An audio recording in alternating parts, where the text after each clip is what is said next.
மாவட்டத்தில்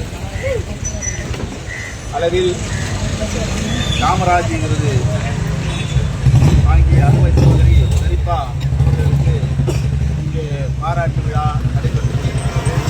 அந்த பாராட்டு விழாவுக்கு வருகை தந்த அனைவரையும் வரவேற்று அமர்ந்திருக்கும் நமது கட்சியினுடைய நகர செயலாளர் சகோதரர்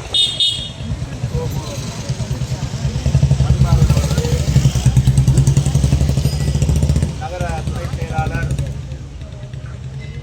சிவராஜ் அவர்களே, நகர துணை செயலாளர் தலித் சுதாகரன் அவர்களே, இந்த நிகழ்ச்சியை ஏற்பாடு செய்து இங்கே அனைவரையும் அமர வைத்து இந்த சரிப்பாவுக்கு ஒரு பாராட்டு விழா நடத்த வேண்டும் என்று ஒரு வார காலமாக சிறப்பாக பண்ண வேண்டும் என்று துடித்துக் கொண்டு சிறிய அளவாக இருந்தாலும் முதலில் பண்ணிவிட வேண்டும் என்ற ஆர்வத்தோடு இங்கே ஏற்பாடு செய்திருக்கும் மகளிர் விடுதலை இயக்கத்தின் மாவட்ட செயலாளர் அருமை சகோதரி லதா பாஸ்கர் அவர்களே, அது உறுதுணையாக இருந்து இங்கே ஏற்பாடு செய்து கொண்டிருக்கும் நகர செயலாளர் மகளிர் விடுதலை இயக்கத்தின் மகளிர் செயலாளர் வெண்ணிலா அவர்களே, சாப்பாடுடைய வளர்ச்சிக்கு உறுதுணையாக இருந்து கொண்டிருக்கும் அருமை சகோதரி சுகந்தி அவர்களே, இன்னொருத்தர பேருக்கு நாங்கள் தொடர்ச்சியாக பள்ளிக்கூடம் போகிற அந்த லட்சுமி அவர்களே, தமிழ்வாணன் அவர்களே,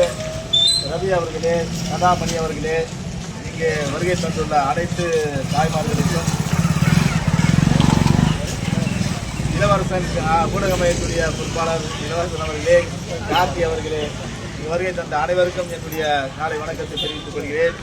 அருமை சகோதரி அவர்கள் கல்வியிலும் பேச்சு மற்றும்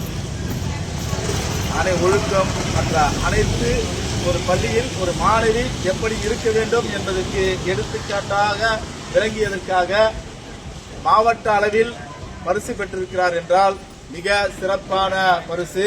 அதுவும் கல்வி தந்தை காமராஜருடைய விருதை கொடுத்து அருமை சகோதரி சரிப்பா அவர்களை அரசு பாராட்டி இருக்கிறது என்பது நம்முடைய ஊருக்கு பெருமையான விஷயம்.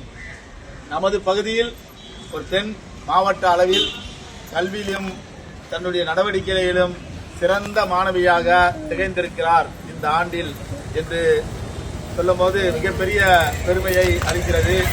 இந்த மாணவியினுடைய அருமையான விஷயங்கள் இந்த மாணவி இருப்பது என்பதை நாம் அறிகிறது. இப்போது புரட்சியாளர் அம்பேத்கரை பற்றி இங்கே சிறிய உரையாற்றினார்கள். அது அற்புதமான உரை. புரட்சியாளர் அம்பேத்கர் கல்வி ஒன்று சேர் புரட்சி செய் என்று சொன்னார்.